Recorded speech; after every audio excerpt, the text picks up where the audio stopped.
Hey beauties, it's been a while and I've been just pivoting a lot in my life and recalibrating, but I'm back to show you how I did these long flowy crochet braids in just about 2 hours. This is piggybacking off the shortcut method I showed earlier this year, except this time it's crochet braids instead of loose crochet hair. This is an amazing 2-hour shortcut, so if you're interested, keep watching. So in my last video showing this method, I did this same braid pattern in the back, but now instead of cornrows, I put my hair into these little box braid rubber banded sections. This is to help the look be more convincing since I'm using this already braided crochet hair. You just want to do a couple of anchor braids in the middle, and this part can just be clipped. You don't have to braid it like I did because you will be taking those out.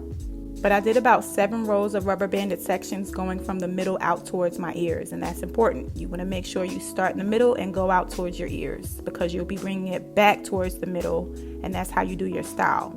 It'll make sense in a second. And I did the front the same way in these rubber band sections, so I'll show you how I created those.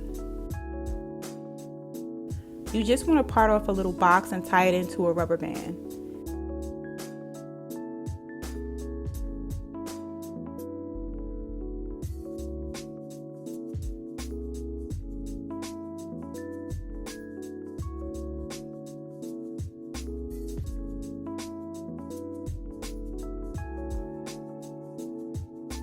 And then part off your next section and add a rubber band to that as well. To keep this style low tension, I pause mid-tie and I add that first section to this one.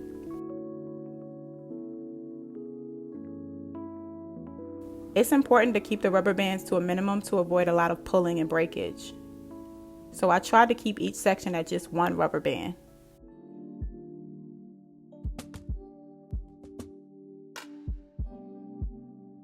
I do that same process all the way back.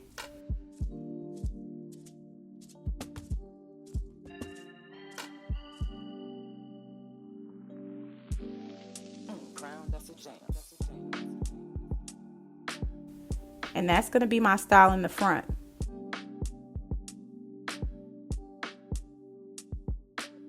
Now taking it back to the back, I have my sections in rubber bands and I twisted the ends all the way down.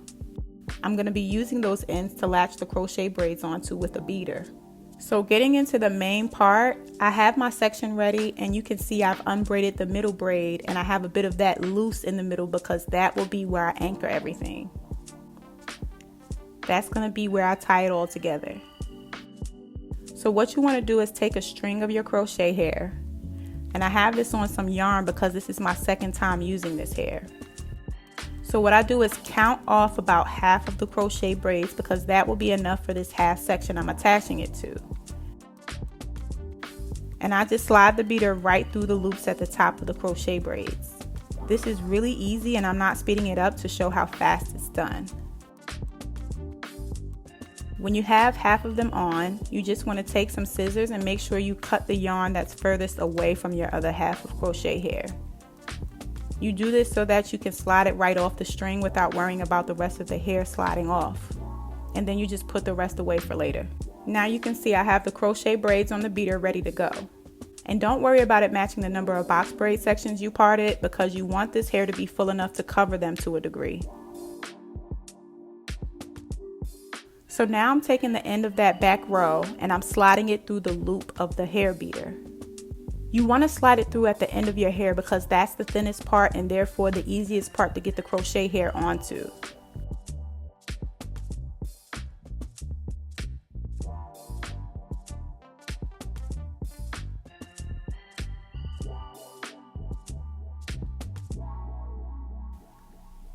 When I have all the loops on, I slide the crochet hair up the braid and grab that little middle piece of hair because that's my anchor. You just want to take a rubber band and use it to fasten your braid to the middle to secure the crochet hair in place. If you don't want to add a rubber band here, then you could just braid it. But make sure you braid it all the way down so that you don't run the risk of your crochet hair sliding off. With this method, the hair won't slide off because that rubber band will prevent that. And that's the meat and potatoes of the style right there. This hair is very airy and lightweight, which makes it the perfect low tension option for this shortcut style. I just spread the crochet loops out so that they cover that row, and I move on to the next rows, doing that same process all the way up on both sides.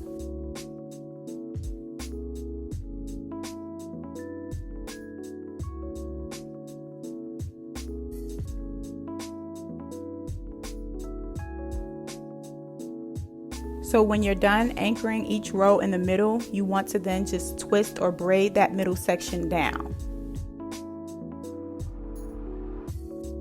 You can see that this is pretty loose and low tension. I did not do any rubber bands too tight, and I felt no pulling or pain. You should not feel too much pulling with this, and if you do, just redo the problem area a little looser. I was able to twist this section down with no problem, and I added a rubber band at the base of my neck.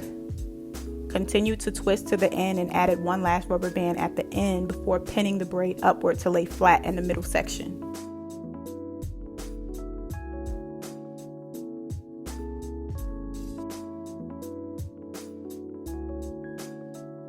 Now this part may seem worrying because it looks like the middle section will show, but don't worry, it'll come together.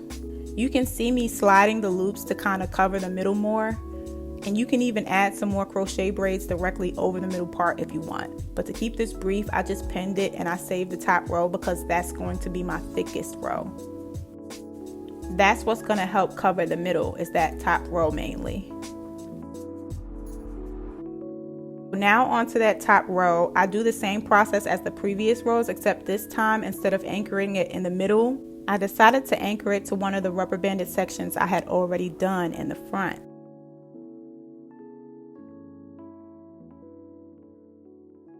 This brings your hair to the other side. That's where your anchor is going to be.